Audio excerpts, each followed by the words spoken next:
Flora says, I have a five-week-old and we're having some success with catching poos. However, we were having success with catching poos. However, we're now missing most all of them because when he wakes, he's really hungry and he gets angry if we potty him before I breastfeed. He then poops while feeding, and we miss the whole thing.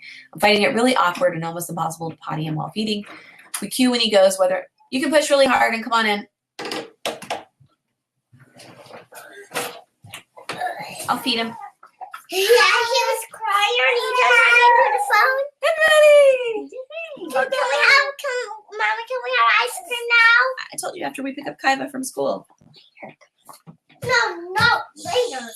Or not at all. Your choice. Okay, so Branson's going to join me. Gosh, she's been popping off a lot while feeding too. So now I'm answering a question about pooping while feeding. So here's what I recommend. Flora, go back to the question that I answered earlier from our first question. Not our first question. It was about Maple peeing in the bucket, Iris's question. So I want you to go back and listen to that. And that will tell you the different ways to potty while feeding. But I'm really feeling like a top hat potty would be helpful for you if you could find one secondhand or get one on my pre-order. But really, you could do it over a pad if you don't have a top hat yet, or over a mixing bowl, whatever it is. So you can stick his whole butt in the mixing bowl while you feed. So don't potty him first because he's really hungry and angry. You're going to feed him first like you have been. And also know that this timing is going to change for him soon. So just get through it however you can.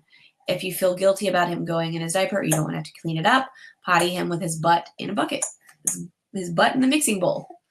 And use a plastic one so it doesn't feel that bad, but you can actually stick it in, or just put him over a pad. I have the PUL back pads that I use that have cotton on the top and plastic on the bottom.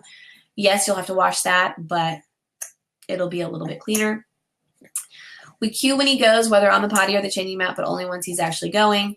So,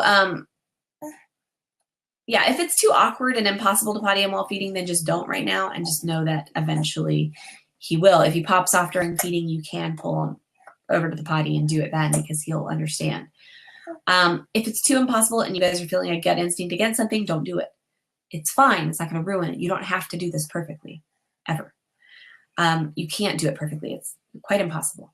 So your next question, we cue when he goes, whether on the potty or the changing mat, but only once he's actually going. That is great.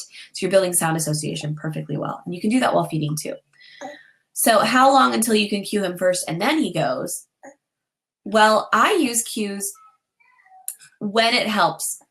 Like when I'm holding baby over the sink and he's not going, or he's distracted by something, which will happen soon with 5-week-old, probably another 4 or 5 weeks is going to start happening, get really distracted by surroundings.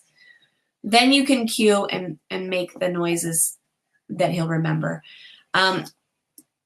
If you've been doing this for 5 weeks, making sound association, you can start cueing now.